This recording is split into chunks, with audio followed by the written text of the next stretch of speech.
Salut à vous, il y a quelques semaines, France Inter m'a proposé une interview sur les bienfaits du coaching, donc j'ai accepté. Il y a 10 jours, j'avais un séminaire qui s'appelle le séminaire Deuxième Palier, c'est un séminaire de 5 jours et pendant lequel France Inter est venue avec une journaliste pour faire une interview. Donc ça dure à peu près 30 minutes et à la fin de l'interview, la journaliste me dit j'aimerais avoir le témoignage d'une personne qui a vécu un coaching sur scène parce qu'elle m'expliquait qu'elle avait du mal à croire que se dévoiler et partager un sujet perso sur scène, ça puisse réellement apporter.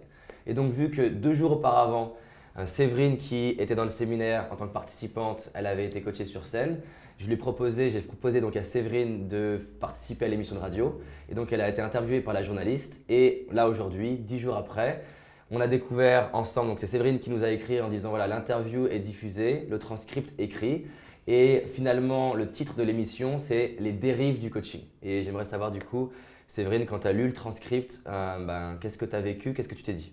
Alors déjà, quand j'ai lu tout ça, j'ai vu tout de suite que ce que j'ai dit en interview n'était pas du tout retranscrit. Une petite phrase qui avait été sortie du contexte, sans tenir compte de toute la fin de l'interview. Il a été question de j'ai été obligée de m'exposer, etc. Alors que c'est pas du tout, juste déjà rien que ce petit bout-là, c'est pas du tout la vérité. Donc ça, pour moi, ça correspond pas du tout.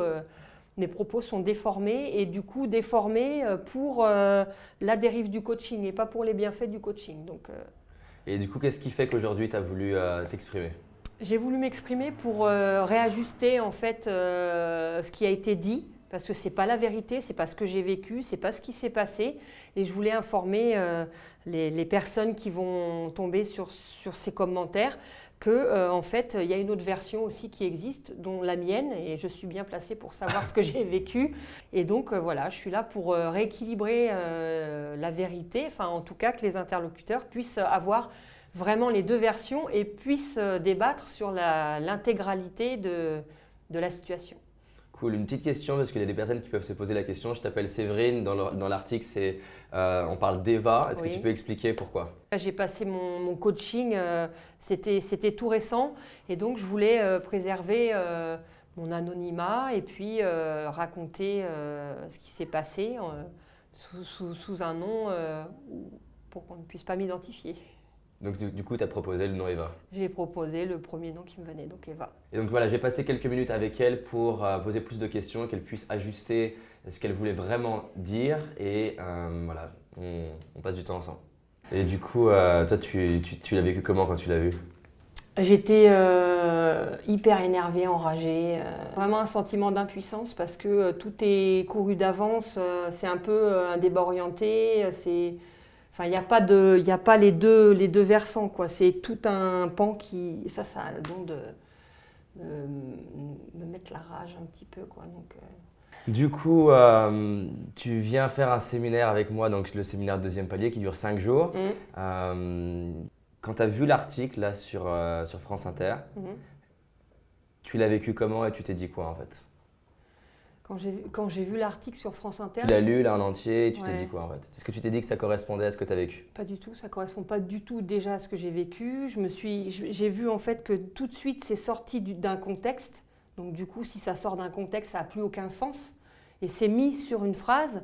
Et en fait, les gens qui regardent l'information, ils vont regarder la phrase et ils vont prendre le sens d'un petit morceau sorti d'un contexte. Donc déjà, ça ne veut plus du tout dire la même chose. Tu as l'impression que les gens qui lisent, ils peuvent se dire quoi et comment tu aimerais corriger, ajuster?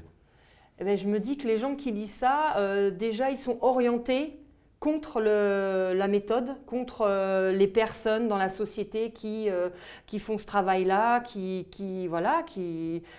développent. Ça ne sort pas de n'importe où. Enfin, en ce qui concerne tout ce que tu fais, en tout cas, tout est… il y a des articles, il y a des sources. Enfin, c'est pas un travail qui sort de ta tête, juste de ta tête. Enfin, à côté, il y a l'expérimentation, il y a les sources, tout ce qui est neurosciences. Enfin, tout est clair, quoi. C'est pas nébuleux, ça sort pas d'un nuage, quoi. Pour moi, c'est clair. Donc je me dis que les gens ne le savent pas, c'est pas dit. Donc tout de suite, on va dire coaching égale danger égale secte. Alors ça m'insupporte parce que c'est très facile on va dire de ruiner le travail de quelqu'un. Déjà, il faut savoir qui tu es, d'où tu pars, ce que tu fais avant d'avoir enfin, moi j'appelle ça un jugement à l'emporte-pièce, mais… Et du coup, tu as la partie qui te concerne, donc toi, ils t'ont interviewé, Ouais. donc France Inter t'a interviewé pour savoir comment ça s'est passé, vu que tu as eu un coaching sur scène sur un sujet personnel, tu vas en parler. Toi, quand tu vois la partie qui te concerne, où c'est censé être ce que tu as dit, du coup, tu te dis quoi en fait? Bah, je me dis que ça a été déformé à la base. Parce que non seulement, quand je suis arrivée sur scène pour faire le coaching, on partait d'un exercice concret.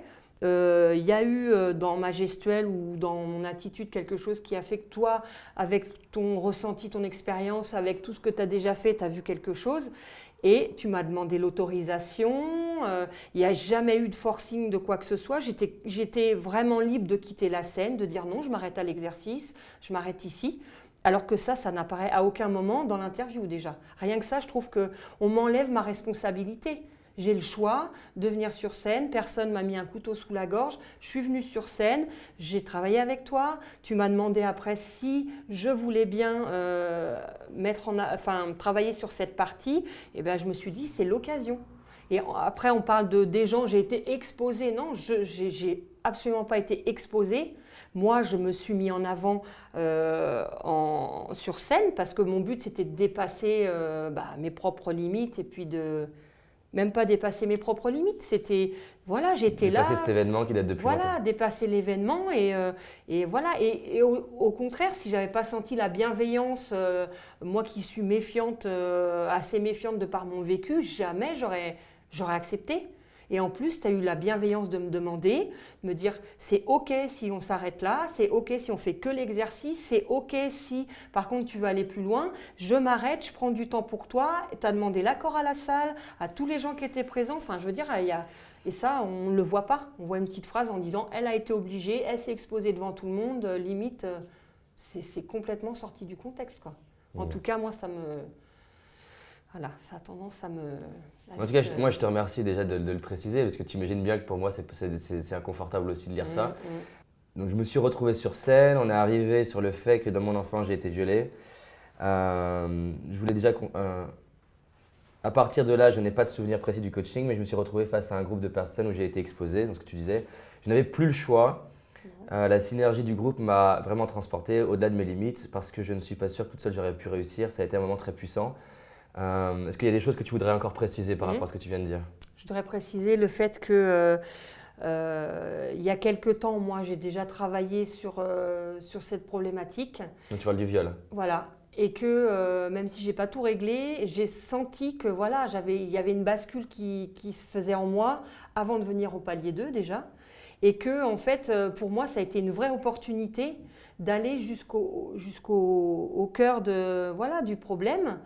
Et de pouvoir me servir justement de la synergie du groupe pour continuer à traverser ça. Donc du coup, pour toi, le groupe, ça a été quoi en fait pour toi? Ça a été juste un tremplin pour continuer dans l'élan dans lequel j'étais en fait. Alors que là, si on suit l'interview, je suis quelqu'un de pas responsable, je me responsabilise pas, on me force. Pour moi, tous les gens que j'ai pu côtoyer pendant le palier 2 sont là de leur pleine responsabilité, en pleine conscience, sont là pour justement, ils n'ont pas l'esprit de jugement dans lequel on peut se retrouver habituellement. Et c'est justement cette synergie-là, cette force-là, qui m'a permis de me sentir à l'aise avec le fait de traiter le viol, par exemple. Alors que dans d'autres circonstances, on pose un jugement tellement fort dessus que c'est plus compliqué. Là, ça m'a permis entre guillemets, de dédramatiser en sachant que oui, c'est pas drôle, etc. Mais c'est pas non plus… on peut le dépasser. On peut le dépasser, voilà, exactement. Ce moment-là de coaching sur ce sujet-là, avec du recul, ça t'a apporté quoi en fait? Alors déjà, avec du recul, le coaching, déjà, quand j'ai terminé…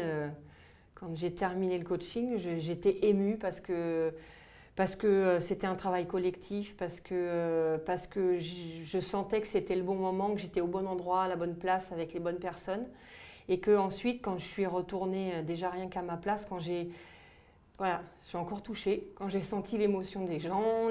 Il y a des femmes qui sont venues me parler, des hommes aussi, qui ont vécu des choses similaires.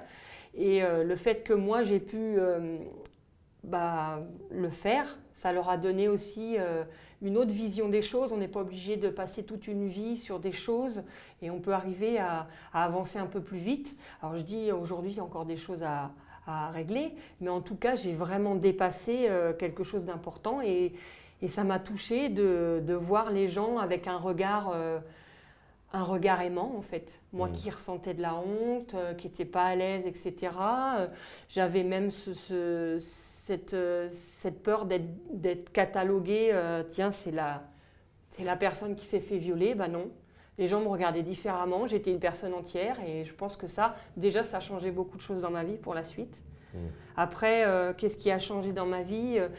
Je me suis sentie soulagée d'un poids. Je me suis dit que si mes filles me demandent ou si je dois en parler avec mes filles, je vais pouvoir le dépasser, je vais pouvoir en parler avec elles. Et j'ai 2 filles, justement. Et j'ai pu en parler aussi avec des gens avec qui j'en aurais jamais parlé auparavant. Donc je commence à être plus à l'aise avec le sujet et ça m'ouvre d'autres portes. Avant, pour moi, lâcher prise, c'était mourir un peu. Et en fait, le coaching m'a permis de réaliser que lâcher prise, c'était vivre. Donc dans ma vie, si je regarde l'axe de ma vie, ça va changer quand même énormément de choses, que ce soit avec mes enfants, avec la vie, avec les gens, avec plein de choses. Cool. Et du coup, alors, est-ce que tu regrettes que je t'ai proposé de faire un coaching là-dessus? Mais alors pas du tout, quoi. Je regrette absolument pas. J'ai vraiment aucun regret, que ce soit pour mes filles, que ce soit pour les personnes qui sont venues après, pour tout ce que ça déclenche pour moi dans ma vie. Et je voudrais aussi revenir sur un sujet par rapport à ce qui a été écrit, c'est qu'à la base, oui, bien sûr, je venais pour ma création d'entreprise. Mais j'avais en tête que ce que j'avais vécu était forcément un frein, mais je n'arrivais pas à faire les liens entre ce que j'avais pu vivre et ce qui m'empêchait de créer, en fait. Il y avait un lien entre m'exposer. En fait, le fait de créer, ça allait m'exposer et qu'en fait, par rapport à maintenant ce que j'ai vécu, il y avait vraiment un lien direct entre les deux. Et que oui, heureusement, je suis partie avec la ténacité de créer mon entreprise. Ça fait 8 ans que j'ai tous les compétences, les bagages. Enfin, j'ai acquis dans ma vie, j'ai cheminé avec tout ça et je n'arrivais pas à passer à l'action. Donc tu vois un lien entre le sujet sur lequel on a avancé, qui est le viol, et comment ça te limitait, ça te bloquait dans ta création d'entreprise que tu essayais de développer depuis 8-9 ans, c'est ça? Oui, 8 ans. 8 ans. Alors j'ai eu des opportunités, mais je les ai... Tu t'autorisais pas à y aller? Voilà, je ne m'autorisais pas à y aller et dès que je faisais les bonnes rencontres, parce que j'étais, je ne sais pas pourquoi, enfin, j'avais cette capacité à attirer les bonnes personnes sans savoir trop comment, dès que ça commençait à démarrer, clac, je coupais tout le temps. Et je me suis dit, c'est pas possible, il y a quelque chose qui me dépasse, puisque quand les situations arrivent et que j'ai peur du lien avec la personne en face, l'homme en général, est-ce que je vais savoir dire non, est-ce que je vais interpréter les bonnes choses, etc. Donc moi, je ne me choisissais pas, je me mettais en retrait, donc je laissais mon projet complètement mourir. Donc ça va me permettre dans ma future création d'entreprise de choisir la distance idéale avec l'interlocuteur, de me positionner mieux, de pouvoir me dire que j'ai cette ressource aujourd'hui, j'ai pris conscience que je suis capable de me choisir et que je vais aller vers ce choix-là. Et ça, je dirais que ça change ma vision de créer mon entreprise, ça me met moins en danger. Alors aujourd'hui j'en suis là, mais c'est quand même un pas énorme pour moi. Pour toi. Donc ça a un lien quand même direct, contrairement à ce qui est marqué dans l'écrit, quoi, en fait.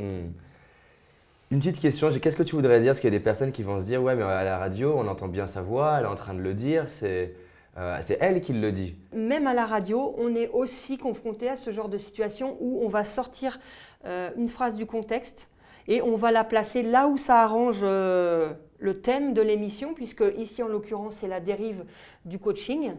Et c'est pour ça aujourd'hui que je reviens en parler directement et que voilà, je suis ouverte à ce débat-là, parce que je pense que dérive du coaching, dérive de l'information, dérive des médias, c'est aussi un sujet qu'on pourrait traiter. Ils ne vont pas le traiter. Mais... c'est vrai, mais voilà quoi.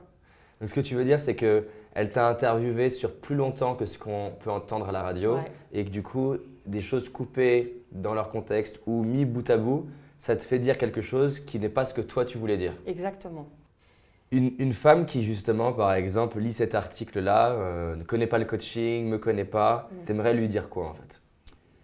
J'aimerais lui dire déjà que, en fait, si la personne n'a jamais entendu parler du coaching ni de David Laroche, elle va tout de suite se buter à l'information. Et je me dis que dans la vie, il faut aller voir plus loin que ce qu'on nous montre. Il faut connaître la personne, peut-être plus s'intéresser à la personne qui est David Laroche, plutôt qu'à ce qu'on veut nous faire croire de lui. Il y a une grande humanité chez toi, tu es quelqu'un de sincère, d'authentique. Et j'ai envie de dire aussi une autre chose, c'est que là, on met en avant les tarifs. On les balance comme pour faire un poids énorme. Mais aujourd'hui, ça ne dérange personne de voir des enfants avec des iPhone 7 qui coûtent 700 ou 800 euros. Ça ne dérange personne. Hein. C'est devenu courant. Voilà, si on remet ça au prorata de tout ce que tu as fait, ça vaut bien 2500 euros. Voilà, moi j'en suis intimement convaincue. Et on peut faire des séances de thérapie pendant 10 ans à 70 euros la séance et on va se retrouver avec une somme, voire avec l'équivalent, voire peut-être plus. Hein, si on part de 9h ou 10h le matin jusqu'à 22h, parce qu'on a été jusqu'à 22h30, où tu as donné… voilà.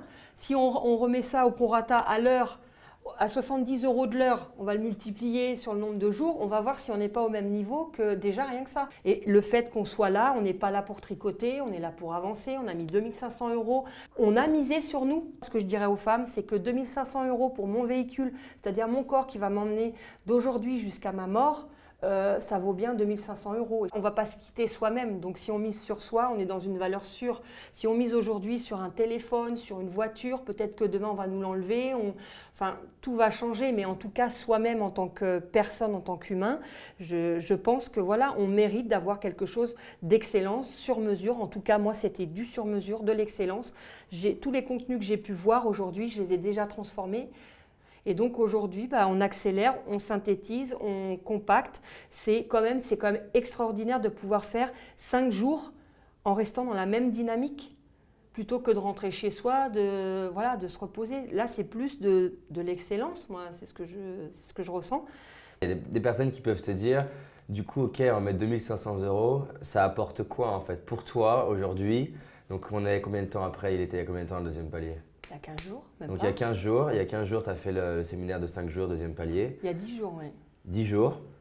Voilà, donc c'est court, mais déjà en 10 jours, qu'est-ce que tu considères que c'est ton retour sur investissement? Alors pour moi, au niveau du retour sur investissement, ça a déjà changé ma vie et ma relation avec mes enfants. Je me sens mieux, j'ai le droit d'aller bien même si j'ai vécu ça. Et j'ai le droit de m'autoriser à laisser mes enfants plus libres. Avant le deuxième palier, j'étais tout le temps en train de mettre mon conjoint à distance, même physiquement. Et j'arrivais pas à me laisser toucher même le bras ou il n'arrivait pas à me faire des embrassades. Et aujourd'hui, ce que ça a changé, c'est que quand je suis rentrée du palier 2, je me suis autorisée à aller vers lui, à le serrer dans mes bras. Donc lui, il n'a pas trop compris, mais bon, il a accueilli, il s'est dit, bon, là, il s'est passé quelque chose quand même. Et ça te fait quoi, toi, d'avoir réussi à faire ça? En fait, ça me soulage, ça me libère, ça me reconnecte, à mon conjoint, en fait. Voilà, déjà ça c'est énorme. Je me suis sentie plus libre de parler avec mes parents, bizarrement. Je ne sais pas comment expliquer, mais en tout cas il y avait plus de fluidité. J'ai vraiment aussi pris conscience que mes parents m'ont toujours aimée et que même si mon père était très dur, eh bien c'était vraiment pour…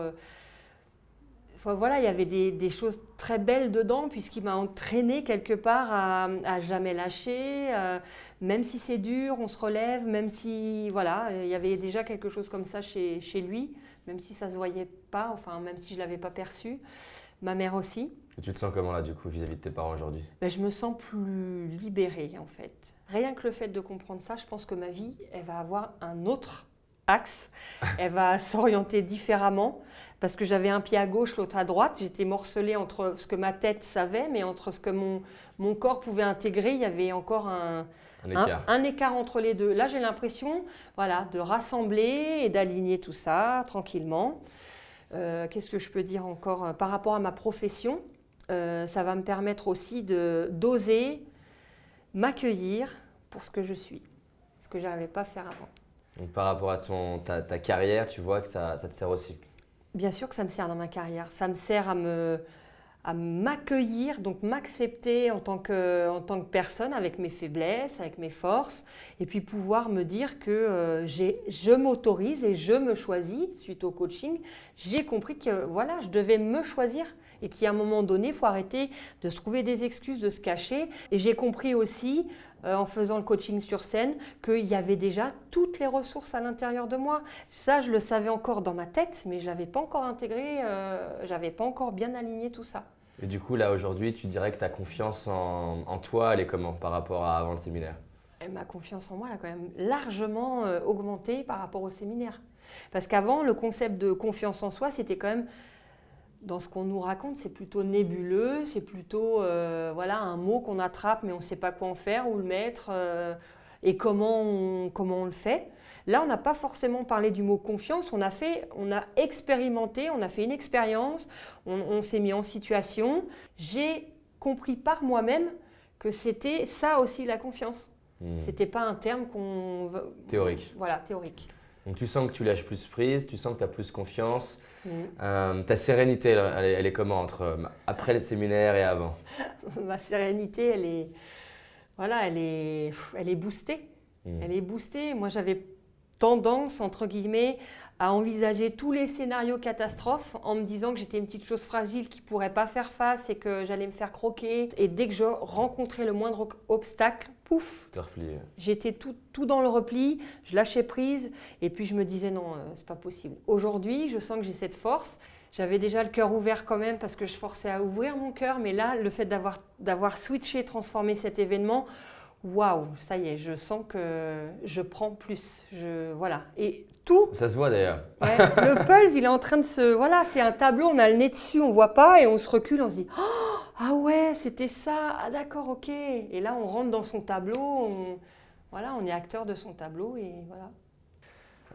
Une autre question du coup, Séverine. Il y a dans l'intervention radio, l'article, il parle de dérives sectaires concernant le coaching.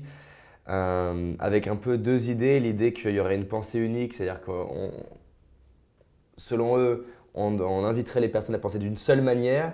Et la deuxième chose, comme quoi les coachs auraient tendance à exclure les participants de leur famille. Toi, t'en penses quoi en fait de ça?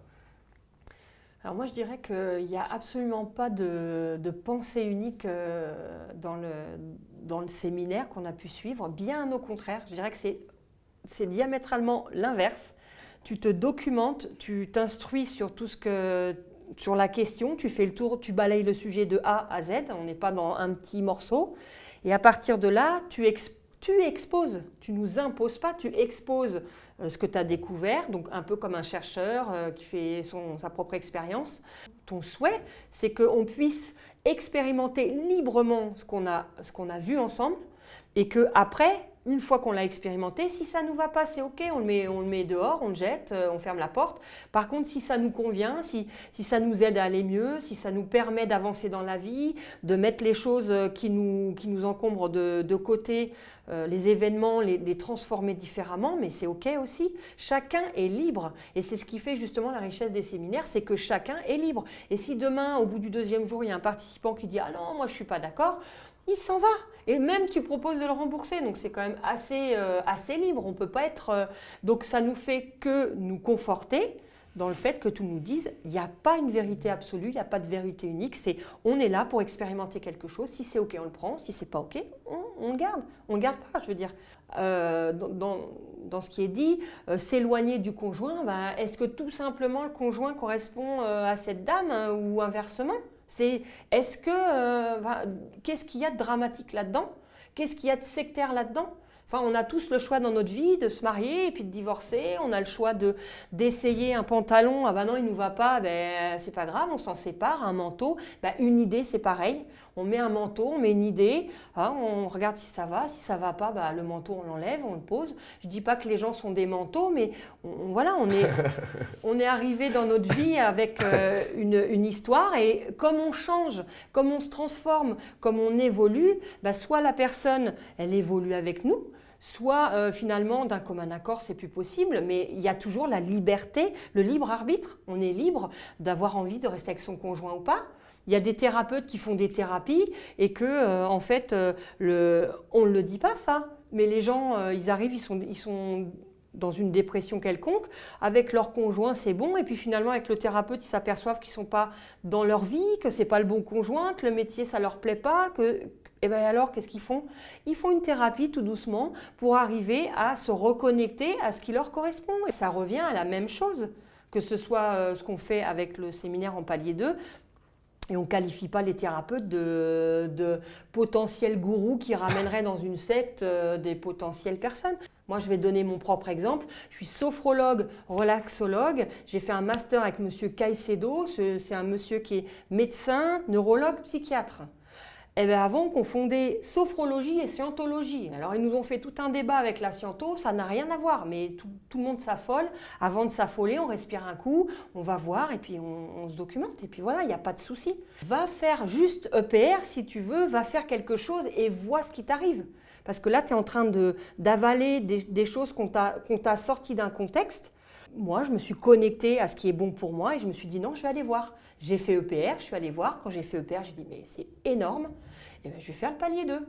Donc demain, moi, ce que je peux dire aux gens, ok, venez faire un séminaire, venez faire un coaching, venez faire quelque chose et après on en rediscute. Ce ne sera pas déformé. Je vais te demander, tu vois, comment ça s'est passé l'interview avec France Inter?